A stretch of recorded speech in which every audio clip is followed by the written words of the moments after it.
Well, hey there, everybody, and welcome to yet another episode of the Rate the Record podcast, episode 32. And I have literally nothing clever to say because 32 is not really a relevant number, I guess. I don't know. Yeah, I don't have anything witty either for the first time ever because I'm just oh so witty. Well, there you go. Your not so witty hosts for the day are Kris and Savannah.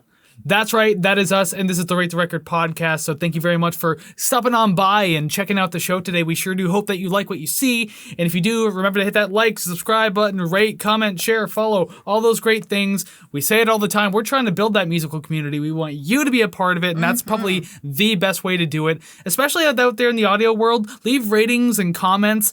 That really builds us up in the, the ratings. I don't know, whatever, the scale of things. I don't know words today. Yeah. I'm very tired. People will love us more if you love us first. Exactly. People like you will be able to join alongside and make the community even bigger, and it's very much appreciated. Yeah. And of course, there's also the optional way to support us too. That the financial way, that is Ko-fi.com/ratetherecord. Go ahead and check that out if that seems like something you want to do. There are tiers. We're going to be adding things to them. It's going to be great. So if you want to do that, that's always an option. But again, big keyword, optional. Because don't worry, the podcast is still free. Don't even worry about that. But we are planning some bonus content. I'll tell you that much. That's going to be strictly for Ko-fi. But don't worry, everything else, all the mainstays are going to be free for as long as we can go. Excellent. I say excellent as if this is news to me or something. I'm like, oh yeah, they're gonna wait. I'm part of this. Never mind. Yeah, so it's like I like how you would act like you don't even know what the hell's going on either. It's like, we're planning bonus content? Who am I? Who are you? Where am I?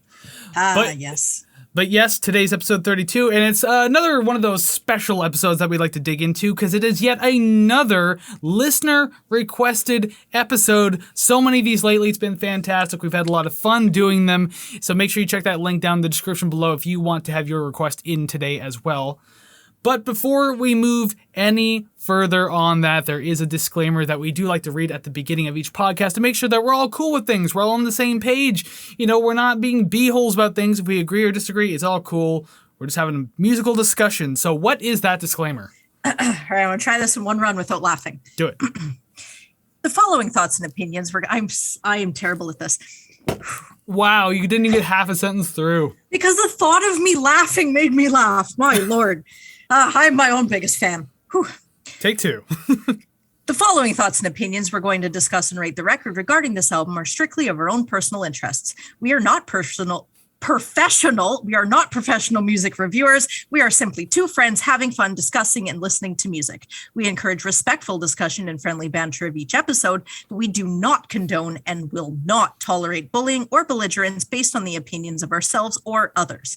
This podcast is a casual and for fun project, and you are welcome to take what we say regarding the albums we rate with a grain of salt. Now, we can just edit all of the times that I've said that into one seamless run because I don't know if I've ever had one. I just really like this whole part, though, where you purposely put a lot of pressure on yourself saying, I won't laugh, I won't do this. And then it was one of the weakest takes you've done of that. Just don't even think about it next time. Just run through it. Yeah, but the thought of me at the end of a kid's toy commercial makes me laugh. I don't know why. Well, maybe I'll just speed it completely up so I can't even understand what you're saying. Then you'll appear that way. Yep. All right, I'll do that then. Well, as mumbled and stumbled as that was, that is a disclaimer that we like to read. It's all good, but today, episode 32, Shane wants us to take a look, or a listen, I should say, to Kate Bush and her 1985 album, Hounds of Love. That is the requested album for the day. So that's exactly what we're going to do, because again, you request the albums, and we will do them. I assure you. So, just in case you don't know who Kate Bush is, she is one of the most influential artists that come out of the 80s, and Shane does kind of give us a little rundown of that too. He, as I said before in our request forums, there's a little, why did you request this album? Do you like this artist? Blah, blah, blah. He gave us quite a bit, but then I also have my own little thing to read, which I'll read now, then I'll read his. Cool. So, Kate Bush, born Catherine Bush, was born July 30th, 1958 in Bexley Heath, England. I'm never good. English. I'm not good with those town names from England. She's a singer, songwriter, musician, dancer, and record producer. Kate began writing songs at the age of 11 and would go on a little later in her teen years to be signed to EMI Records after Pink Floyd guitarist David Gilmour produced her first demo tape. Dang. Aside from her first 2 albums, she would eventually go on to produce her studio albums either on her own or with a minor co-producer. Her music has been classified as art pop and art rock, amongst other titles, due to her unique and experimental approach to the genres. She's been nominated for many awards across the industry and has some wins under her belt, including a BMI award, a Brit award, an Edison, an NME, and so many more. There's a lot of letters in there, so I literally had to scrap a lot of that list because I don't want to just read the alphabet the entire time. She has been nominated 3 times for the Rock and Roll Hall of Fame in 2018, 2021, and 2022, but so far has not been inducted. That just seems kind of crazy to me. Yeah. But her 5th studio album, Hounds of Love, was released in September 1985 under EMI Records and was recorded at various studios across the UK and Ireland, including Wickham Farmhouse Studio, Windmill Lane Studios, and the legendary Abbey Road Studios. Yes, that's where the Beatles recorded. The album was a huge success, having sold 1.1 million copies to date and receiving vast amounts of praise and accolades. The album received perfect reviews across almost the entire board, including outlets like the Los Angeles Times, Mojo, Pitchfork, Q, and Sounds. The album did respectably well in the charts, having hit number 1 in the UK and Dutch charts, and in the top 10 for most other countries. 2 times platinum in the UK, platinum in both Canada and Germany, and gold in France and Netherlands. The album spawned 4 singles: Running Up That Hill, parentheses, A Deal With God, Hounds of Love, The Big Sky, and Cloud Busting. With all of those accolades and talk about platinum, gold, all this, with all that ice, I would break my neck. That is a lot to bear for a person. And I had no idea that she was that, I don't want to say famous, but I guess well-known and beloved, because I've only heard her name. I literally have only heard 1 song by her, but that was because somebody covered it. Yeah, and I think I'm the same way. I was kind of unaware of her up until like maybe a few years ago. Yeah. But to kind of like add on top of all that, as I said, Shane wrote a little something here about why he chose Kate Bush, and he kind of it's like a paragraph, and it kind of feels like something you would read on Wikipedia. But I can assure you, he wrote these in his own words. Kate Bush is one of the greatest of the last 50 years with brilliant songwriting and a one-of-a-kind voice. She has left her mark in the music world, and she has been cited as an influence on artists such as Bjork, Sia, Stephen Wilson of Porcupine Tree, wink nudge there, Savannah. Nice. Imogen Heap, I think I'm saying that one right. I know that name, I just don't know if I pronounced that right. Lord, Lady Gaga, Grimes, Fiona Apple, Regina Spektor, Adele, and Rufus Wainwright, and the list just goes on and on. Jesus. I think, he says, this is Shane's words, I think this album is a good display of her ability to write radio-friendly hits that still had substance, along with her willingness to venture into more avant-garde styles. Kate Bush was an early adapter of synthesizers in the pop rock world, and I think this album makes great use of electronic instruments without treating them as a novelty. Bush writes a story with every song with its own cast of characters and world building. She rarely wrote from her own perspective, but would rather create characters to explore her ideas. Ooh, I've actually, in the last couple of years, have started to really appreciate artists that kind of just, you think, how did all this stuff happen to this one person? None of it happened to them. It's just, they have such a vivid and wild imagination that they can just write any scenario and make it sound personal. And I really appreciate that. I've tried that myself as a musician. I always tend to write from a personal standpoint because I think it's like the easiest stepping stone, I guess. Yeah. But yeah, to do world building, it can get kind of difficult. Like you really need to sit down and think these things through. Yeah, yeah. And of course, Shane did also have his own like little song rankings or album rating as well. But I'll read that later on in the show as we get to those portions. Yes. But for now, we can actually start talking about the album itself. So let's get into it. Track number 1, the first single from the album, Running Up That Hill, parentheses, A Deal With God. The only song that I have ever heard by Kate Bush because Placebo covered it. Oh. I feel like the beat kind of makes me feel like it's like a heartbeat because it's fairly steady, and it's just, I don't know, it like makes me feel things, but I can't put words to those things. It's just like, I don't know, it felt a little intense in a way. No, that makes sense because like as a note of intensity, you say heartbeat, but I took it as kind of like a galloping sensation. Ooh. And especially with the theme of like running up that hill, like that matched it up with me, I guess. Yeah. But yeah, this there was a really cool percussive start to this track that kind of gave it that galloping sensation throughout the entire song. That was really cool. Yeah. This doesn't come up too often in the album, so I got the note out of the way like pretty much immediately. There's a lot of cool synth sounds on this album, but I'm not really digging this sound that is the lead through this song though. No. I mean, like the ambient synths are really nice, but the lead, it's I don't even know how to describe it. It's kind of weird. It just sounds a little cheesy, but I guess it's just a product of its time. Is it the one that it kind of sounds like synth woodwinds in a way? Maybe kind of. It was like pew, pew, yeah, like that kind of noise. I don't even remember at this point, but yeah, there's certain synth noises I'm not huge on. You don't really hear like a lot of that kind of stuff through the album. Like you do hear different synths, but they fit in better and they sound better. Yeah. It was just this like one time that kind of stood out to me, I suppose. Yeah.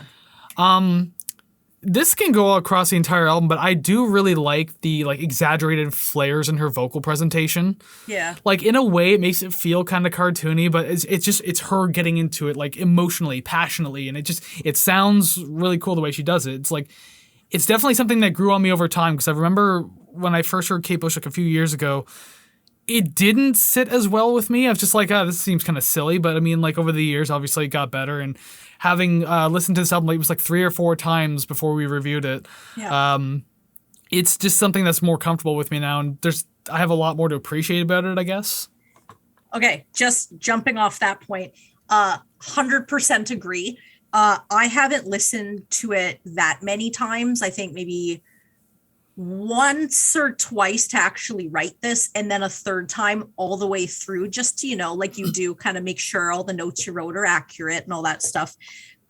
First time, didn't care for it. There were some songs I was like, cool. Rest of it, I was like, whatever. Second time, I kind of knew what to expect. Third time, I'm like, okay, it's kind of growing on me, and it's not growing on me like mold, it's growing on me like something I want. So I was cool with that. Around 3 minutes or so, it kind of started to sound like aggressively heartfelt.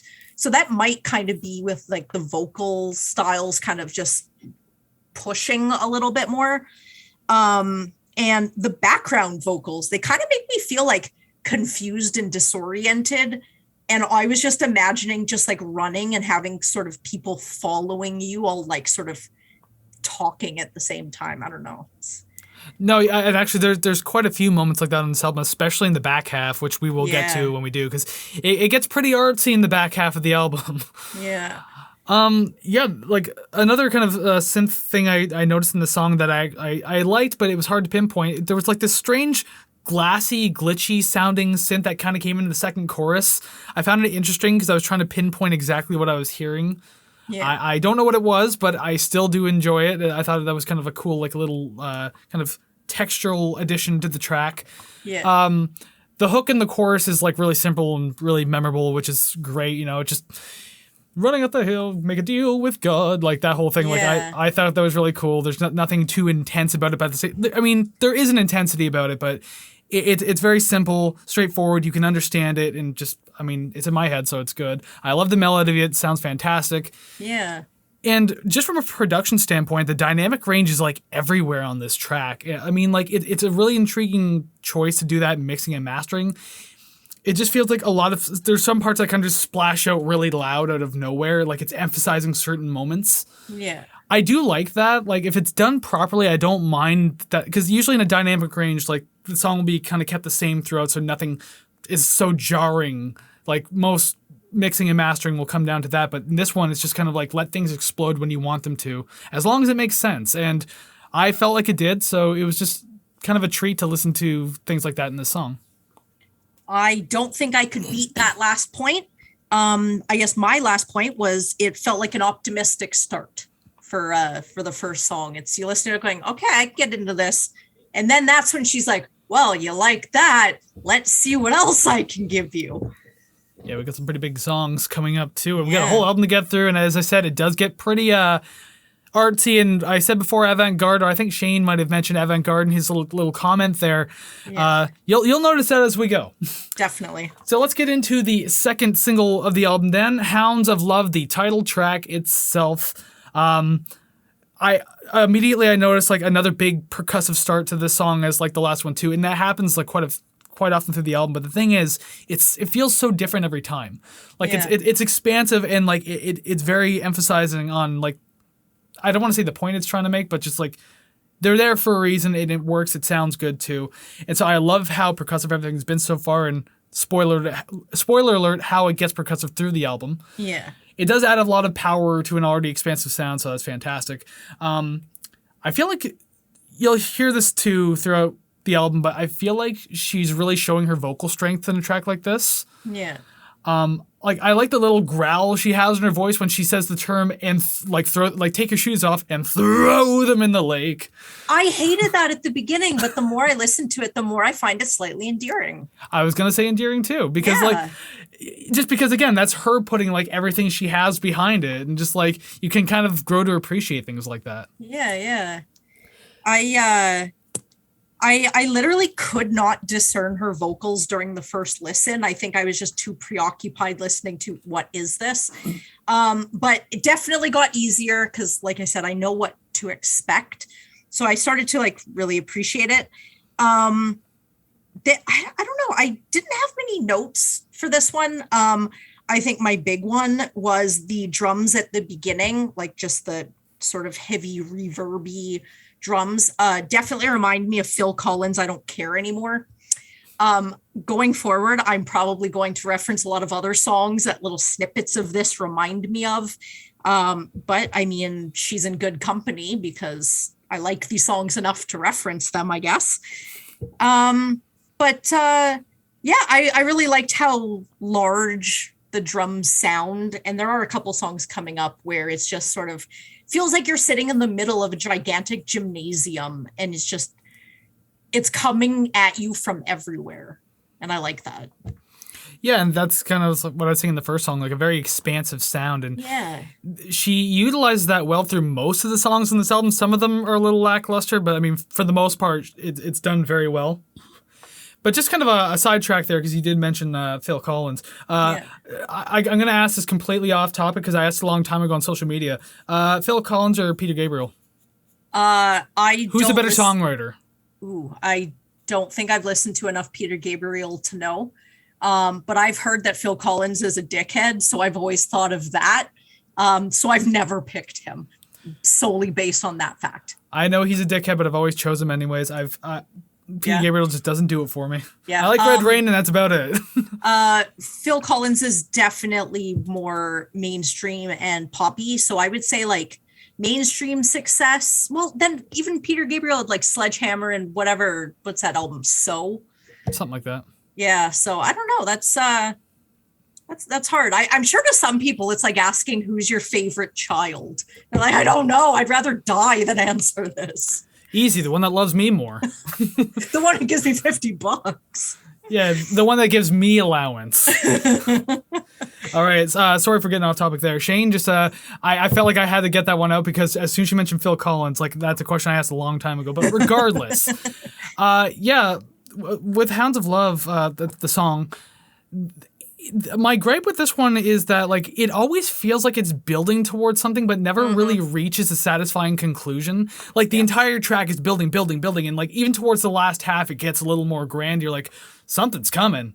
Yep. But then it just kind of ends. It just drops and ends. It's just like, did you just blue ball me? There's a couple songs coming up that are like that. I don't know if I've made point of them, but I definitely thought of it. I was like, oh, we're really just getting, oh, okay. I mean, don't get me wrong. It's still a really nice sounding track. I really did enjoy this one. I was kind of hoping for more of the ending, I guess. Yeah. But yeah, other than that, good song. Yeah, I agree.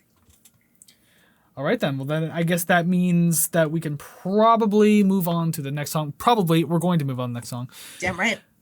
Number 3, The Big Sky.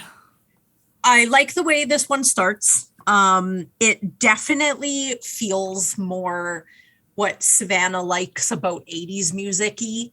I don't know, it feels very, it feels as large as the subject. Like, again, it feels big.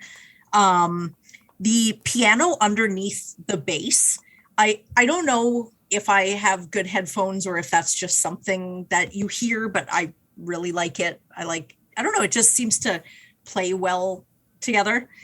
And I like the electric guitar in this one, but it kind of feels like she had a feature player, kind of like how Eddie Van Halen did Beat It, where it feels like somebody came in, recorded it, but didn't get credit for it, because I don't know if this really comes up in the rest of the album, but I heard it was like, ooh, what is that? I like that.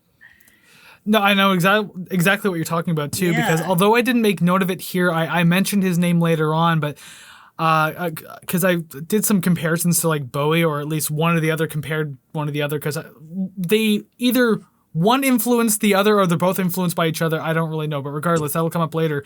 But the guitar work, in this song in particular, reminds me of something I probably heard on the Scary Monsters album, which is one of my favorite Bowie albums. And so like when I heard like these like little solo licks, I was just like, you know what? That reminds me so much of this song, blah, blah, blah. So I just really enjoyed it. That's really funny that you referenced that specific album, because there is a song, and I'm going to keep saying this, there's a song coming up, but there's a song coming up that I had to look at which one of David Bowie's albums had the song I was thinking of, and it was that album. Excellent. So it's because Scary Monsters is like the fucking greatest. That's why.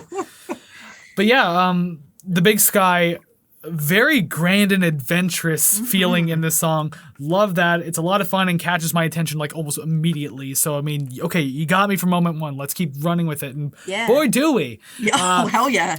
Like, yeah, there's like a great addition of like that muddy sounding thumping bass kind of going on. It's kind of like a pop or slap kind of bass. It's very aggressive and it's kind of cool. It adds aggression to like an energetic and upbeat kind of mood to the track. So I thought that was really cool. Really great addition there. I lost count of the layers in this track, the different layers of like sound and everything like that. But everything I could hear and dissect felt like it was like it played a very relevant part in the overall sound. And so there's a lot to appreciate out of that. Yeah. Here's my note about the electric guitar. I do love it. It's mostly in the background. Sometimes it feels a little buried, like it kind of like feels like it dips behind something every once in a while. Yeah. But then again, it's not there to stand out. So it does work, especially when doing the solo licks that kind of come up and everything like that. So I thought that was really cool. Again, just not too standoutish or anything. And then the choir-like vocals singing like the motif has like a great tone to it. I think that's really cool. A lot of great like harmonized layers there. Fantastic. And it makes an already big sounding song sound that much bigger. So with the sort of choir part, it kind of like what I imagine is this song, but in the setting of Madonna's Like a Prayer, where she's on the stage and then you got the choir behind and they're all singing and she's all dancing. And I know that's totally not the vibe, but just the sound of this song is too upbeat and poppy to not move to. My last note was, this was a single, wasn't it? It had to be. Like, there's no way that this song would be on an album and not be like sent out. There's no way.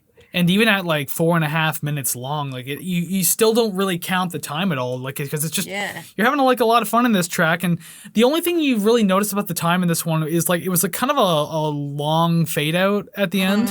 But I made note of that. Yeah. Other than that, though, like that didn't bother me too much because like it was just a fun song. And it's just kind of like you're watching this like fun little parade like march ahead of you just down the street. See you later. Yep. And they're all dancing. They got elephants and everything's all great. Yep. I liked it. It just reminds me of a scene in The Simpsons where Bart sees the Itchy and Scratchy parade go down the street, but then it goes to like the really like dingy part of Springfield. So it speeds up and he's trying to chase it, but then it just keeps going and it outruns him. So it just disappears over the hill. That's kind of like the image I get in my head. That's when the song ends. You just can't hear it and you're like, aw, come on. All right, let's move on to song number 4. The first one so far that's not a single. Mother Stands for Comfort. I felt this was a good time to come down over the last 3 tracks because it's been a big push of energy up to this point. Yes. So I think this was a good time for a track like this, like obviously much quieter. And like there's a great combination of like fretless bass and piano to set the mood very well in this one.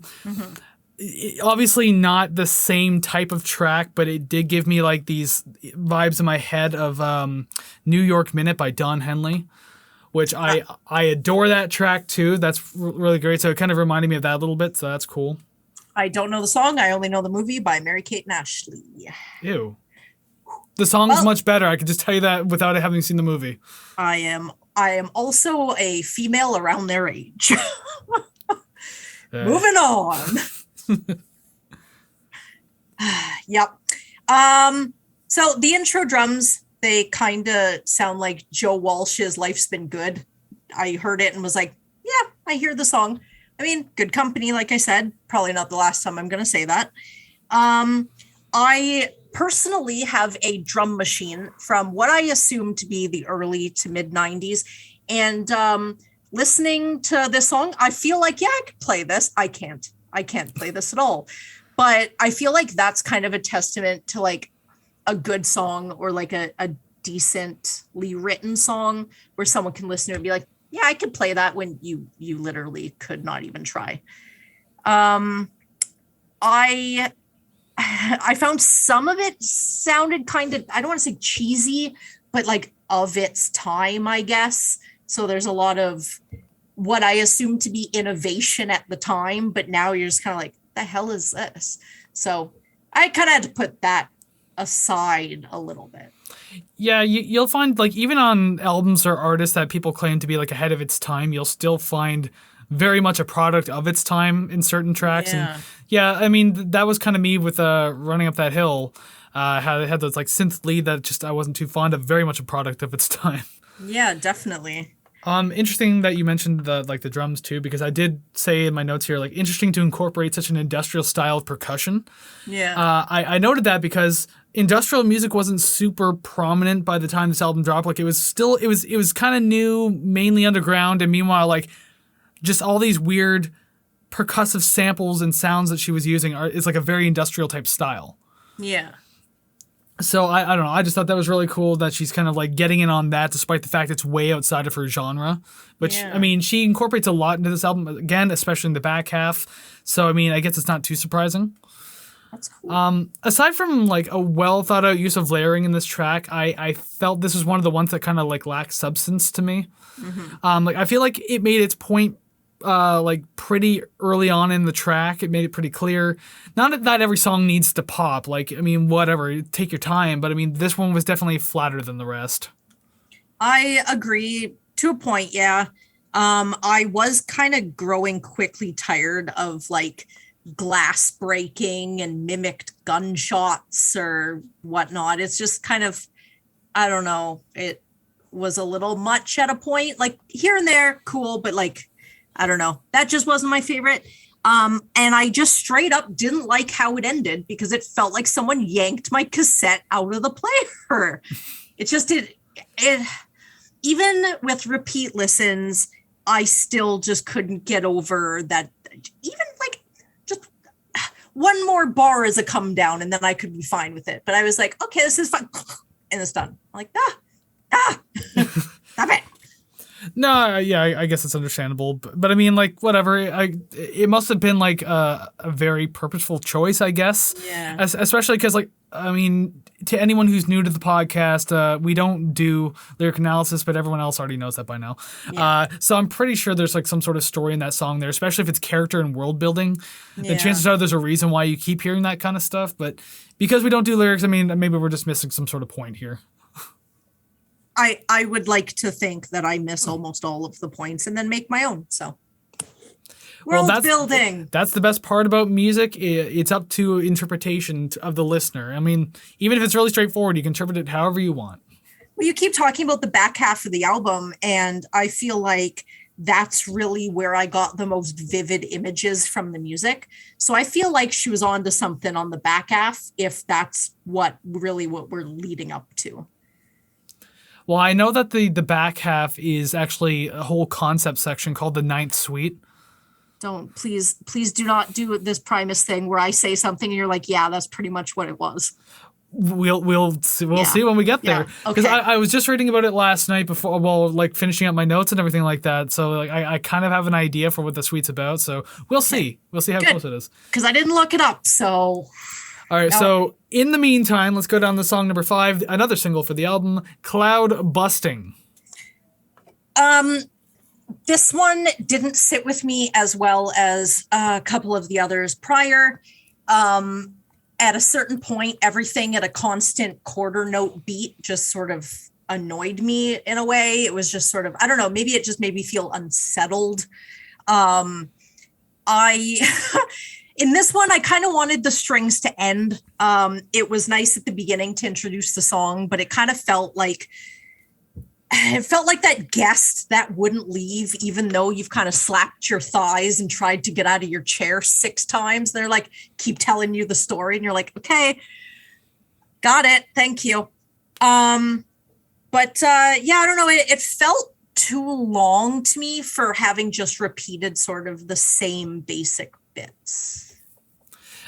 Yeah, I guess so. I mean, I guess by the sounds of it, I probably enjoyed this song a little more than you did. Yeah. Because I actually kind of like that staccato string section, like to kind of kick off the track, and it kind of goes through the entire thing, just the quarter notes, everything like that. I kind of like that.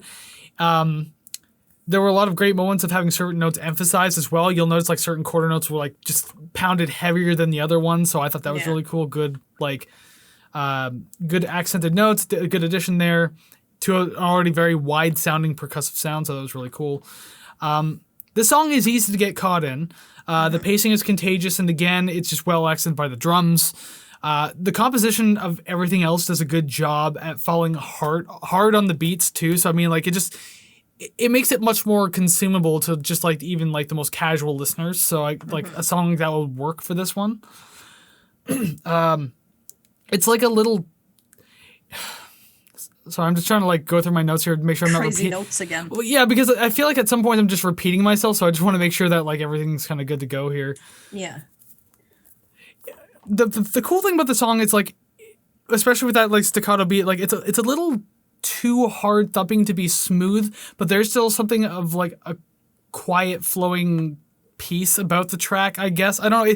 It's hard to describe the way I was thinking about it, especially at the time, but like I didn't know where to set the song where it's like, if it's chill enough, or maybe it's just like the percussion is just heavy enough to, pump a little more energy into the track. But I don't know. I like this one.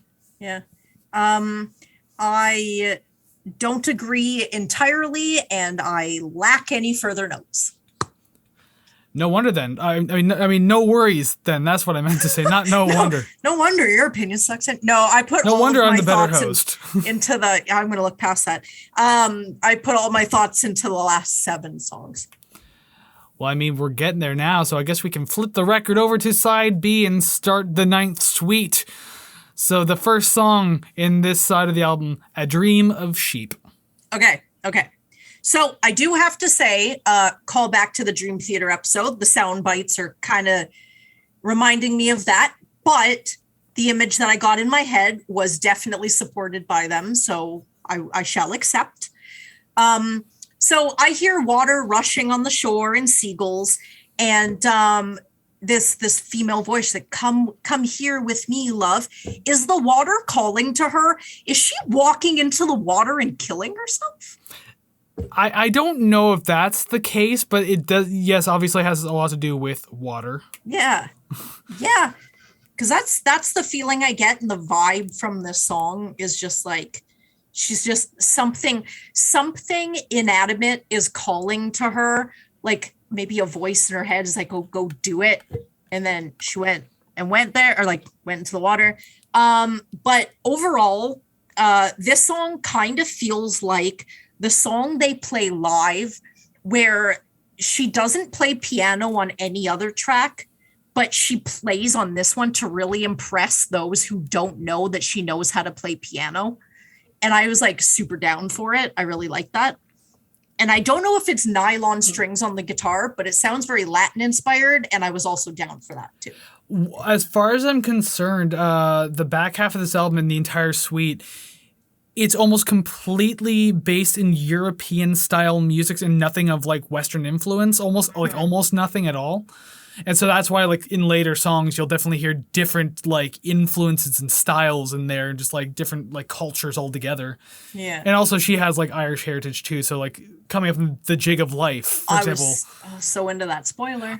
So I'm gonna go ahead a little bit here, because part of what Shane wrote about some of his favorite songs, this one wasn't listed as a favorite, but he did mention these three songs, And Dream of Sheep, Under Ice, and Waking the Witch, because it might go with what you were saying. Actually, it kind of does.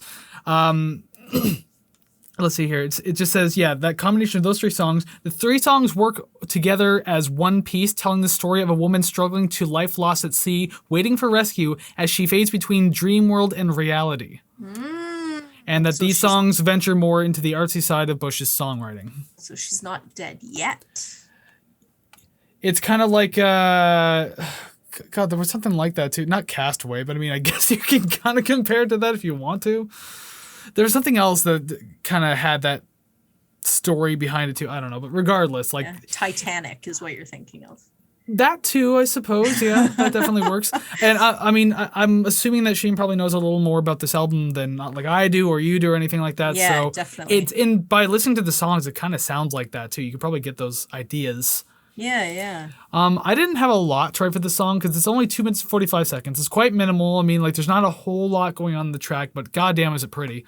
I mean, this track is a really good display of her much more passionate vocal style because it's very quiet, almost whispered, but like it's still just done very well. It's really nice to have like a track like this on here. Again, it acts as a great cool down because this is coming right after Cloud Busting, right? So, I mean, again, bringing down the energy a little bit, and we still have more album to go, so it's not like it's going to stay quiet the entire time. Yeah.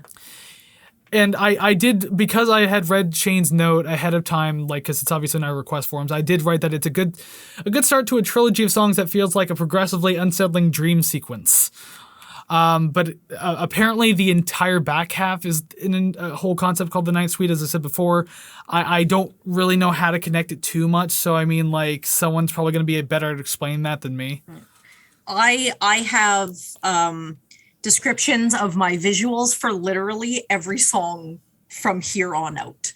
So I feel like she probably made her point if someone who has never heard her or the album got something out of it, which sick.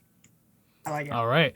Well, let's see how well your visions go after this. Let's move on to the next song. Song number 7, Under Ice. Okay, so my first note, just unrelated, was strings at equal intervals again, and then that emoji where he's got like a really zigzag mouth.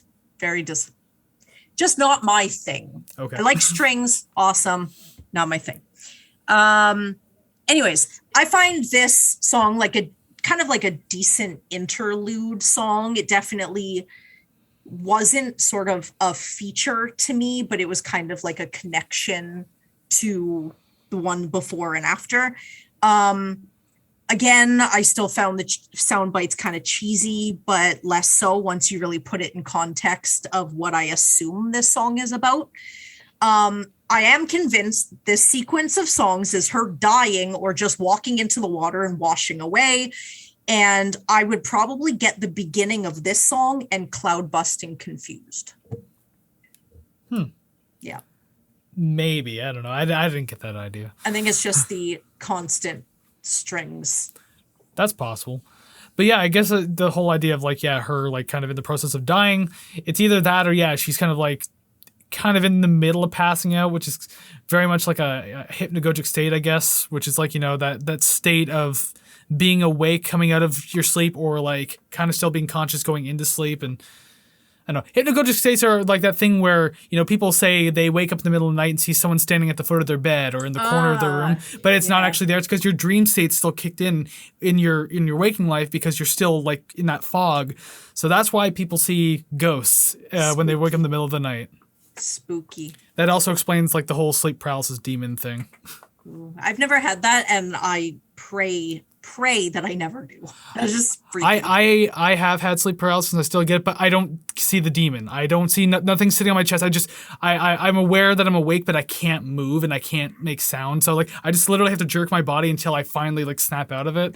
That's weird. It sucks too, especially if you're like super hot under your blanket or you're like in an uncomfortable position, like and you feel your arm going numb. Yeah. Yeah, and like you can't just simply roll over. Like your body is still unconscious and asleep, but like your mind is awake. So it's like people like in comatose, but like you're conscious, but you can't tell people that you are. Like that dude who's in a coma for like 12 years. Like that sucks. That's scary. I hate that. But anyways, I guess I should talk about Under the Ice, huh?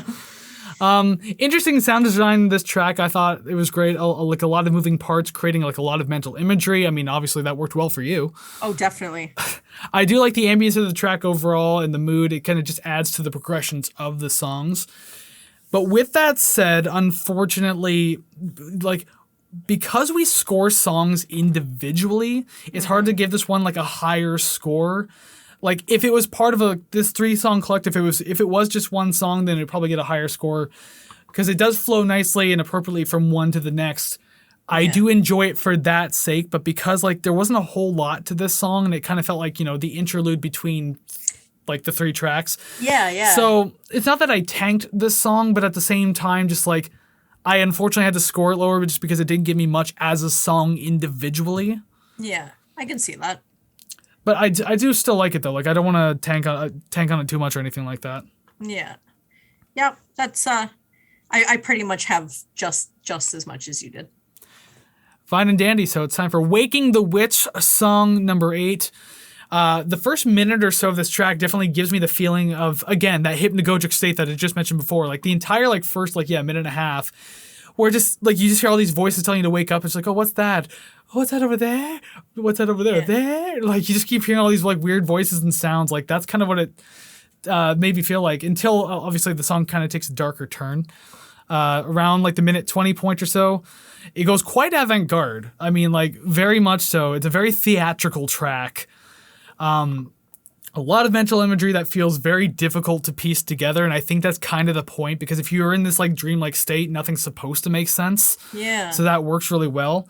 And the dynamic range on this song again is also kind of crazy, just jarring things kind of coming out left and right. But given the theme, that it's allowed to be this jarring and intense because it makes sense, and nothing's like too extreme. Like nothing just comes out so hard that you have to like lift the earphones off your head. Yeah. So I do like it. I like what it's doing. Quite the storytelling track here. I don't know. I just really like this one. My first note just, is this a concept album? Because just listening to it, because I made the bulk of these notes, if not all of them, my first go. So like I had no idea. And it literally, the back half, I tried to fit the first 4 or 5 into this, but it didn't really seem like it fit. But it still felt like a concept album in a way. You're halfway. I that's better than wrong. I feel like this song would be sort of the apex of the film where they sort of wake up in the hospital and there's just chaos all around them. Because this is just not where I thought this song was going to go at all. I find that this song sounds pretty interesting, and I think that I would be able to pick out something new every time I listen to it. That's possible because, yeah, there's a lot of layers going on. There's just a lot of things that kind of come in and out and everything like that. So, yeah, and I mean, like, I started writing my notes on the third listen because, like, literally the first 2 listens, like I was going somewhere, like physically traveling somewhere. So to there, I listened to the entire album because I was able to. And then on the way back, I listened to the album again. And so then the third time was the next day. And that's when I started writing my notes. So I was like a little more familiar with things. Yeah, for something like this, I feel like that's a better way to go because my first listen, I did all my rankings, and when I re-listened to it this afternoon, there were some of them that I literally I don't know how to phrase it. I amped up, I pumped up the points by literally maybe 3. I say literally so many times, like 3. So one of them was like a 4 out of 10, and I like raised it so much because I listened to it going, okay, I see where she's coming from. I'm getting it. I'm getting it. Oh, see, that's why you should write your notes on the very first listen then. Well, I'm getting it. I'm getting it. 32 episodes later, phew, she's finally catching on. Yeah, 33 years later, and there's still lessons I need to learn in life. Oh, that's gonna be until the day you die. That's everybody. Yeah. I have one line that's literally just, you know what? Compilation time every time I say literally. That is just capital letters, church bells. That's it. I love it. Don't care. I don't even care if it's just an entire album of church bells on the hour, every hour. I'll take it. I love it. And I find that the plucking guitar and the bells start to mesh together, which really give it an interesting sound. I like that a lot. Yeah, I mean, I'm not so big on the bells, but I do like the plucky style guitar. I like especially the one that kind of comes in at that darker turn in the song too. I think it's a bass guitar. I could be wrong though. It could be just played on the higher strings. I don't really know, and I can't find the accurate information on it. But whatever it is, I do like it. I thought that was really cool. As I said, just quite avant-garde overall. I do like it. Yep. Yeah, I like the song. It's sort of wacky, but it definitely creates an image. Oh yeah. All right, so song number 9 now, Watching You Without Me. Kind of sounds like jug blowing at the beginning. Jug blowing. Yeah. Yeah, I had to Google that to see if that was the right term, but that's kind of how it feels. I liked it.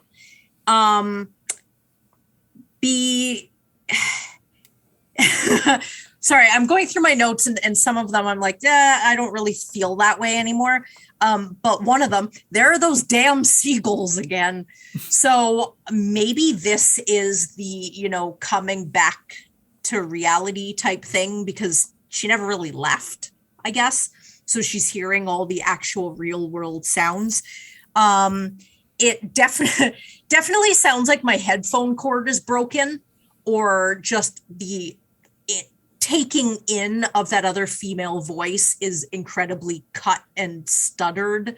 I forced the headphones on to try and piece together what was being said, but I didn't really make out too much.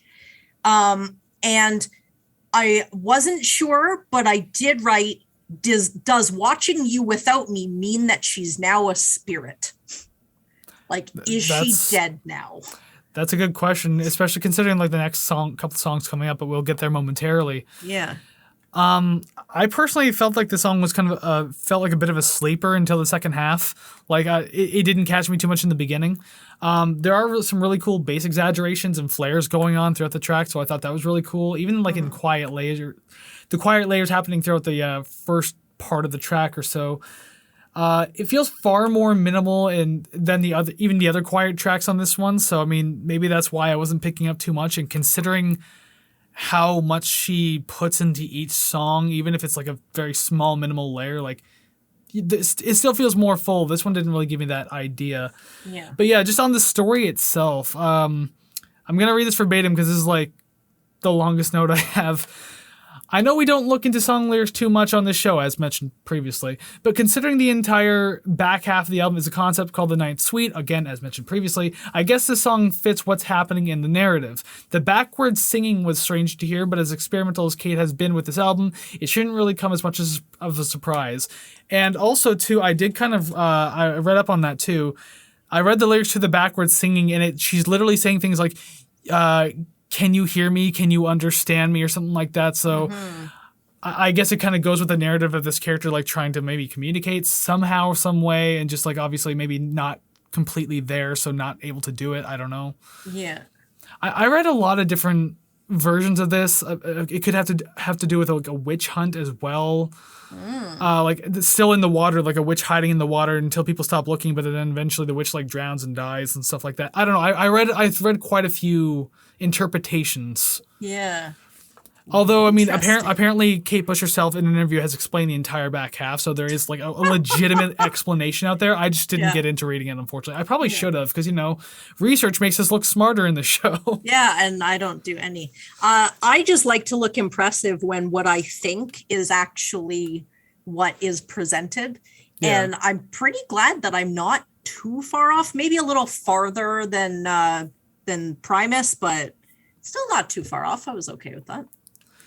Well, we're gonna have to get into those scores shortly. But yeah, that one was okay. Again, not huge on it. Maybe the second half was all right, but overall just meh for me. Yep. But we can move on to track number 10 now. Jig of Life. Sounds like you like this one a lot, so why don't you go ahead and kick it off? All right, first line, all caps. Fiddles, yes, okay. Where is this going? I kind of like this one. There's something about it that I don't hear often enough. And like I say in the new music review, that I would put this one on the playlist. Like, for sure, I like it. One day you're going to have to show off that playlist. You're kind of setting yourself up. Every time I say that, I think of you saying that, and then I think, yeah, I'll do it. Oh. Yeah, I think I'm going to act, because just kind of off topic here, sort of. I have my own Spotify playlist where I just add the 3 songs, so I always keep track of them. You know how easy it would be to just add those to a second playlist? Haven't done it. So one of these days I will do it, and I will do it under the Rate the Record name, and I will give the link. So anybody who wants to hear things that I like, it'll be there. We can make a separate playlist on YouTube for Rate the Records. Rate the Records, Savannah's picks, like that kind of thing. Well, there you go. Now it's out there in the world, and I have more than you. You're obligated. Yeah. Now I have more than you to keep me accountable. Crack for that. the whip. Get working. Speaking of aggressive, damn, she really went for those aggressive vocals. I liked it. Yeah, I mean, because again, as I mentioned before, she does have like Irish heritage and everything like that. So I guess she really wanted to like. Not that she hasn't already gone all out on this album as it is, but I mean, like, for this one in particular, maybe it meant a little more to her in the end. Yeah. This is a hell of a long note I have for this one, so I'm just going to go ahead and read it straight off the sheet here. Yep. Seems like Kate isn't shy about jumping styles within the album. For someone who's considered a pop artist, digging into your Irish roots must be a difficult thing to do properly. Though there's touches of it on the B side of this album, the obvious Celtic charge of this track is a testament to that. And also, just to note, in case I'm getting anything wrong here, I am geographically dumb with musical cultures, as I proved to Mr. Bungle. So, I mean, I'll be careful with what I say beyond here regarding it, but if I get anything wrong, just please correct me. It's fine. It's all good. I'll admit that I'm wrong. But I mean, this is very much Celtic. I mean, I don't think you can mistake that. Yeah. It's kind of funny because, like, the vocal melody itself, and even just the melody overall, maybe just the background melody, I guess, feels kind of monotone throughout the entire progression of the verse, but like it feels fitting with the mood and the color of the song itself. Because I mean, it's painting itself to be like something of a kind of a darker track, not dark like you know like any other dark track, but like just this one's not like one of those bright, shiny kind of songs. Yeah, that and the composition and flow are just like a little like mysterious and somewhat bouncy, which kind of makes for like an entertaining listen overall. Which I thought was a kind of a good mix because, like, again, it does have that kind of, like, dark, mysterious vibe to it, but at the same time, it's just because of its style, it's, like, it feels kind of like, I don't know if danceable is the right word, but I mean, like, you know, you're bouncy. That's why I use that. You're just kind of doing this the entire time. Okay, I'm glad that you said that because that segues right into my next point. I felt like this song is her partying in the afterlife, like those images of skeletons dancing in hell. I imagine that it's just this huge, you know, to-do. I am very pleased that the fiddles continued on throughout the song and weren't just at the beginning, because that definitely lends itself to the feeling of sort of a party or some sort of, you know, you have this band standing on haystacks while everybody's just, you know, living it up in a barn. I loved it. I think it's quite the opposite. I don't think there's a party going on at all. It felt, I don't know, it kind of gave me an upbeat. It's because of the style of music, I guarantee it. Yeah. Well, either way, I'm going to keep that image because I liked it. It's kind of like when I ruin certain Bungle songs for you when you had like this up party idea. I'm like, no, it's songs about suicide anyway. Those were good times. All right, last note. I've seen Lord of the Dance live, so I think I could whip out a few moves to this song. I would like to see you try. I'll make for a good TikTok. You can finally upload to TikTok. Sorry. Savannah's going to finally make that playlist. Oh, she's gone all the time. She broke her leg. Well, if you break your leg, that's fine. You have more time to add to the playlist then. That's what I'm saying. Yep. Perfect. And I did mention David Bowie earlier in this one because I wrote the note here. I love her almost Bowie-like exaggerations in some of her phrasings. Like, not even just this song. Like, it's been in a lot of the different songs too. Like, I kind of get that feeling from her when she's singing. Yeah. It's good to hear someone putting all they have in something and not really shying away from it. And as I said before, like maybe she was influenced by Bowie. Maybe Bowie was influenced by her at some point. Maybe they both influenced each other. Who knows? Mm-hmm. But like, I don't know. They both have similar qualities when it comes to like really kind of like putting like emphasis and just. I don't want to say cartoony flair, but if I say that, I think you'll know what I mean. Yeah. Just kind of putting that flair into their vocals. I think I think it's really cool. It's entertaining. It's fun.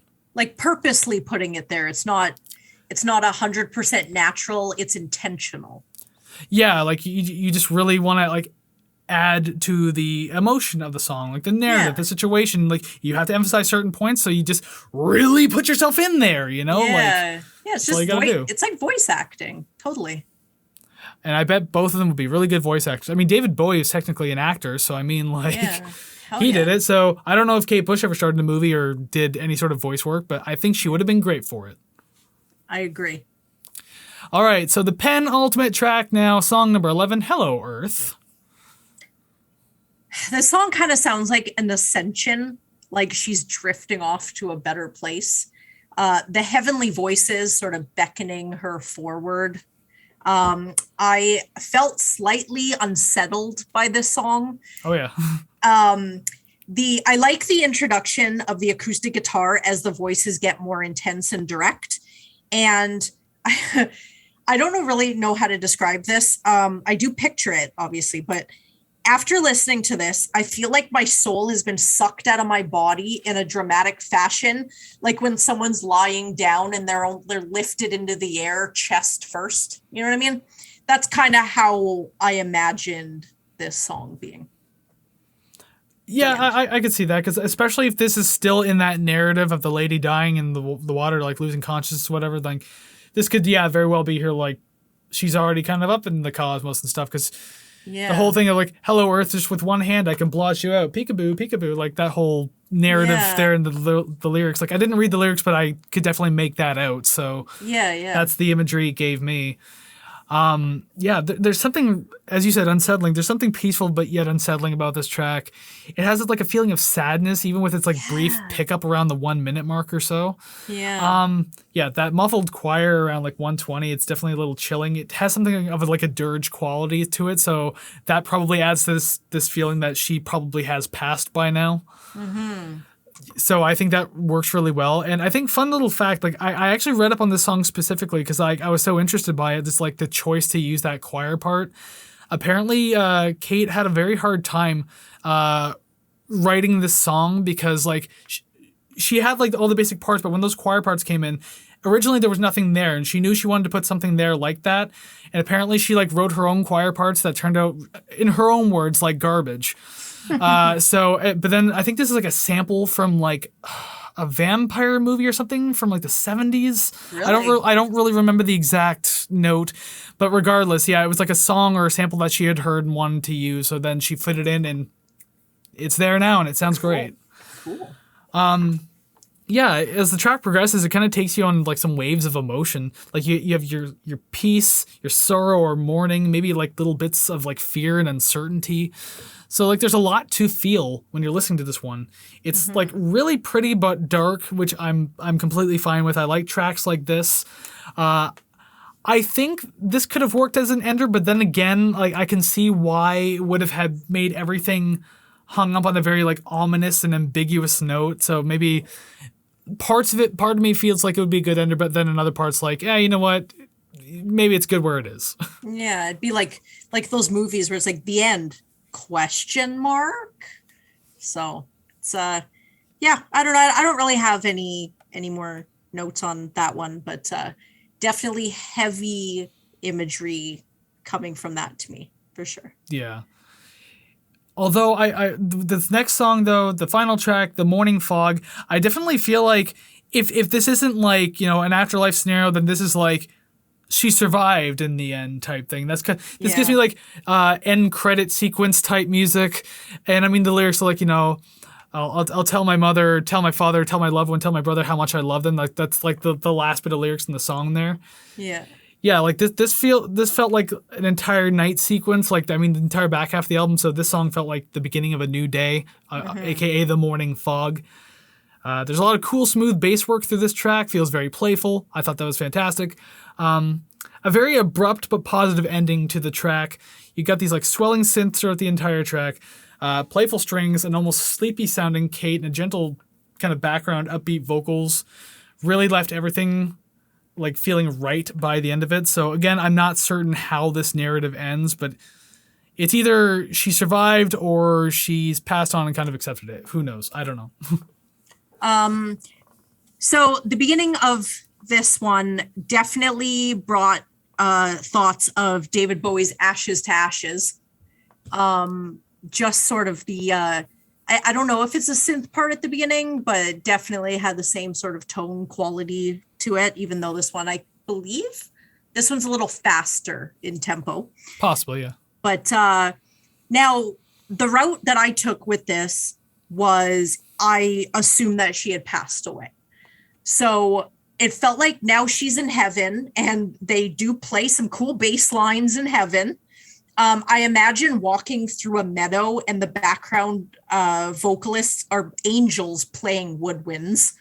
And I like this song. It is literally indescribable why. There is something about the sound, the imagery. There's something about it that just, I don't know, it kind of fills me with some sort of unwavering optimism, I guess. And it's not often that I walk away from songs, whether in my personal life or even just doing this podcast, that I walk away thinking like, I feel different. And I felt like that with this one. Well, I mean, like even on top of this song, this entire album was like quite the experience. Yeah. Especially the back half being like a concept. I mean, like, so just it took you this whole story.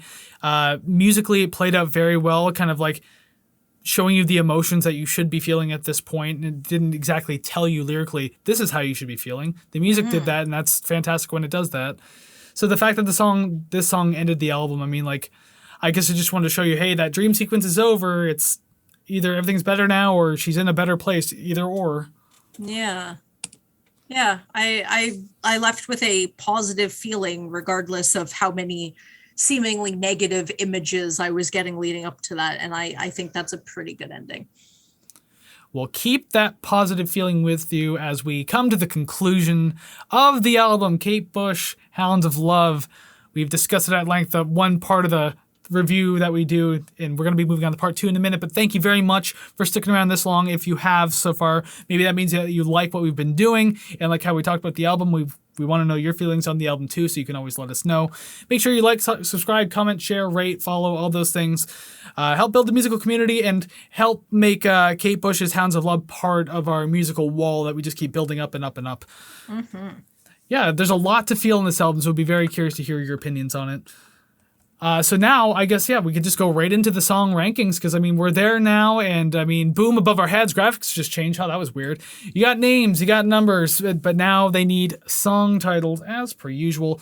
I'll get into Shane's after we finish ours. He kind of gives me a couple here, and, like, not a whole lot, but, I mean, he gives his favorite song, but, so I'll get to that at the end. Of the song rankings. So we can start ours now, though, and by the way, in case you're curious, on my list, as I usually keep, I have 5 question marks and the rest are X's. No check marks, though, just 5 question marks. Oh, wow. Okay. I'm going to go ahead and say we will match on 3. I'm feeling a little optimistically ambitious. Okay. I mean, you left the album with a positive feeling, and now you're bringing that into the song rankings. Let's manifest this. Let's make it, let the universe make this happen if you believe in that kind of thing. Let's do this. We will not match on this first one. No, we won't. Song number 12, Watching You Without Me. Cloud busting. Cloud busting. Yeah. I got something funny to say about that, but I gotta wait. Song number 11, Mother Stands for Comfort. Hounds of Love. Hounds. Let's write Hounds of Love there. Let's just see here. Okay, so I just want to make sure. So yeah, Cloud Busting was next, and Hounds of Love was also next. Okay, so we're on track so far. Woo. Number 10, Under Ice. And Dream of Sheep. Sheep. That was a question mark. That is an X. Okay, let's see here. Number 9, Morning Fog. Watching You Without Me. Watching. Uh-oh, we're dropping off a little bit here. Uh-oh. Number 8, Jig of Life. Under Ice. Close. Closest one so far. Song number 7, And Dream of Sheep. Mother Stands for Comfort. Number 6, Hounds of Love. Running Up That Hill. It's always an uphill battle. Jeez. And you thought there was going to be 3. Yeah, well, I'm also dumb, so. Number 5, Waking the Witch. Hello, Earth. Oh, God, this is a 0 at this point. I'm almost guaranteeing it. It is. Well, number 4, Cloud Busting. Jig of Life. Jig. We have one that we can do. Don't mess this one up. No, that's your job to not mess it up. Song number 3, Hello Earth. God damn it, The Big Sky. Yeah, that's it. We got 0. God, so much of that positive energy. Okay, Big Sky. Number 2, Running Up That Hill. Waking the Witch. Waking. And number 1, The Big Sky. The Morning Fog. Morning Fog. Well then, a complete 0 match. Wow. Once I learn how to whistle, like dog whistle, I'm going to start doing that. But And then I just edit it out and no one will even know that you ever did it. And all it is just me sticking my fingers in my mouth and with cricket noises, and that's it. Oh yeah, I'll pull out all the cartoon sound effects from like Hanna-Barbera cartoons while you do it. Oh good, you were drinking while you said that. Oh my God. All I hear is like, you see me clapping while you hear is boing, and that's it. Yeah, just a bunch of really dumb noises and everything like that. Oh, Lord, 0. I did mention before, too, I had something funny to say about when you said number 12, Cloud Busting. Shane's notes. My favorite pick from this album would have to be Cloud Busting. That's funny because when we did TV on the radio, Scott's favorite song was also no, actually, that's not true, but still, one that you liked was kind of like Way the Hell Up There, or the one that he liked. Yeah, that's right. You can ignore me. That's fine.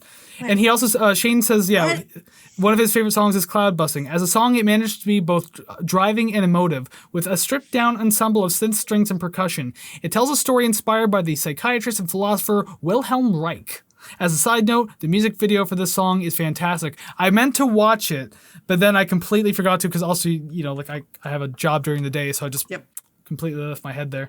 And then, yeah, that's when he made the comments, too, about And Dream of Sheep, Under Ice, and Waking the Witch, just kind of feeling like a cohesive 3-piece story there. I'm going to go ahead and just say that this show, in its entirety, is a demonstration on how different human beings are. Really, it's just a social experiment. So I don't think anybody don't say a thing. I don't think that anybody should be disappointed or upset at me for not liking the songs you like. It just shows that I'm an individual with individual tastes, neither of which are better. The end. I mean, if you want to talk about seeing how human beings are different, just go on Twitter or something. I mean, no, I'm never doing that. That's dumb. Every opinion on there, no matter what it is, gets trashed. So, I mean, hey, welcome to YouTube. No, I don't want to know that other people's opinions are different. I just have to express my opinion. Ah, very one-sided. Gotta love it. Alrighty then. So those are the song rankings. Let's go to the finale of this podcast now. Let's go rate the record immediately following this transition. Zoom. Well, here it is, the rating list, as if you expected anything else, because it's that part of the podcast where we take Kate Bush's Hounds of Love, that album that Shane requested, and throw it somewhere on our big, huge, prestigious list. And I say huge because, my God, it's getting stacked, especially that B tier. B as in beautiful. Look at that. Oh, yeah, so nice. As in could be better. No, I don't want to say that. B tier is a good thing to be. Yo, hell yeah. No pun intended. Oh, yeah. Yep. Anyways, yes, it's time to find out exactly where Kate Bush will be headed on this list. So why don't you go ahead and start and tell me exactly what you gave this album? 73, 75. No bullshitting this time. Yeah, I was going to say, usually you kind of like pussyfoot a little bit and like beat around the bush. No, was that 2 puns in like 30 seconds? Didn't mean that, but I guess so. Yeah, no pun intended. But no, I had absolutely no expectations going into this album. It did rank it higher than I thought because past, I guess, experiences normally in the 60s. So anytime it's north of 70, I'm actually pretty pleased with myself. So yeah, and also I think that aside from Grapes of Wrath, you usually give not so great scores to the request albums. Okay, I think it's just because they're always ones that I've never heard. And like I said, I kind of do the ratings on my first listen, which I'm starting to see might be a mistake. At least start on the second. At least. Well, like Scoob. Yeah, but I don't have a very good working memory. So if I don't write down how I feel the first time, and then I look at my notes going, yeah, I got it all down. So I'm a work in progress, much unlike this album because I liked it. Well, enough to put it into the B tier. For you personally, that would be, I believe that's just straight B. That's not even B minus. Ooh. But it's interesting, 73.75 for your score. Yeah. Mine's pretty much right on the doorstep of that. 74.16%. So goddamn close. I feel so good about that. Which means our average is brought to 73.95%. Just on the hinge of 74. Between TV on the Radio and Pearl Jam. Wow, 2 request albums like back to back with each other. So Kate Bush will essentially be there when I decide to go ahead and fix this list. Another B tier, and so like plain B tier as well too. Yeah, it's a pass. It is definitely a pass. And like I said, at least one of those songs is literally on my day-to-day playlist now. So. Excellent. And just a heads up too, Shane didn't give a particular like rating to this album, just that he really enjoys it and hopes that we do as well. Well, guess what, Shane? We did. Yeah, thank you very much. Well, there you have it then. Yet another B tier. I'm telling you, season 2 is the season of the B because I mean that's the vast majority of what we've done so far in season 2. It's crazy. Dang. Season 3 has to be like the season of A tiers. Like it's got to do something. We're busting up, you know. We're moving on up. Or maybe the odd number seasons will be the tank seasons, but then the even number will be the really big seasons. So season 3 is going to be like D tier galore, and then season 4 is going to be nothing but A and S. Yeah. But hey, I mean, I guess B tier is still good enough. It passes. So hey, that's what we thought about it. And Shane obviously really likes the album too, hence why he requested it. And don't forget, you can request albums to description down below. There is a link to the Google document. Very short form. Go ahead and fill it out. Let us know what you want us to listen to. We'll tell you what we think about it. We'll be very honest about it as we have been in the past. Trust me. I mean, if you want to know how serious we've been about reviewing requests, just go back and watch like the Weezer or Brooks and Dunn episode. We just came out of the gates just guns a-blazing, really. Well, the fact that the first request was Weezer and we're both just like, ugh. No. Sorry about that. Anyways, that is the end of the show now. So thank you very much for making it this far. If you sure enough did, like, subscribe, comment, rate, share, follow, whatever. I think I've just repeated a couple words, but that's okay. Do all of that anyways. Musical community, help build it. We want you to be a part of it and others like you. So just to make sure that happens, make sure you leave ratings and comments on those audio platforms so more people like you can come on in and join in on this. I wanted to say love fest, but that feels wrong to say, but you know what I mean. The big music fest. How about that? Love fest, love fest, love. I'll take it. Okay. I'll let you have that one then. I'll take the word music fest. It sounds a little safer to say. Yep. So yeah, it's been quite the episode, quite the artsy album to get into. Really enjoyed that one. And again, just remember to let us know what you thought about it too. But you don't just have to do that here on YouTube or on the audio platform that you happen to be listening to. We do have social media too, so you can always follow us on Facebook, Instagram, and TikTok at Rate the Record Podcast. We are over on Twitter at Rate the Record. And of course, we have Ko-fi, although that's not social media, but make sure if you do want to support us financially, that completely optional thing, you could do that to kofi.com/ratetherecord. Woo. Ooh, I always turn it into a word salad at the end there, and it just makes me dizzy. Oh, that's okay. I'll handle the rest. That's fine, because just before we head off this episode, we do like to give a sneak preview of what we are listening to next week. Savannah has chosen the album, so why don't you go ahead and give us a little hint of what to expect. All right. So next week, we have a poppier album from I'd say maybe 90s neo-psychedelic band whose singer went on to front a band with at least 20 active members. Wow, that's like 2 Slipknots. Are we listening to 2 Slipknots? We're listening to 2 different Slipknot albums at the same time. So just right on top. So the lead singer is definitely Corey Taylor, and then the other lead singer, Tori Kaler. Actually, what else is he in? Shinedown? Is that it? Who, Corey Taylor? Yeah. Stone Sour is the other Stone one. Sour. Yeah. We're going to listen to Slipknot and Stone Sour together. It's like, yeah. Oh, we got to do 2 albums in one episode. That's garbage. We're going to have to edit this out because I ruined it. So I'm sorry. Oh, no, it's staying in now. Congratulations, you spoiled it. Damn it. But yes, that's the end of the episode now. So once again, thank you very much for watching. We're going to go ahead and see you again next week. But until then, go listen to some awesome music. So take care, friends. Bye-bye.